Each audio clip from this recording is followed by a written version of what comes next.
Hello everyone and welcome to our channel. In front of me I have HUAWEI Watch GT Runner 2 and today I'm going to show you how to turn on this watch.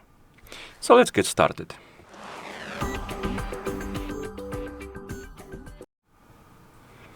To turn on the watch we need to press and hold the crown button and keep holding it until the HUAWEI logo appears on the screen. Once you see the logo you can release the button and wait until the watch is done booting up, which will take a few seconds.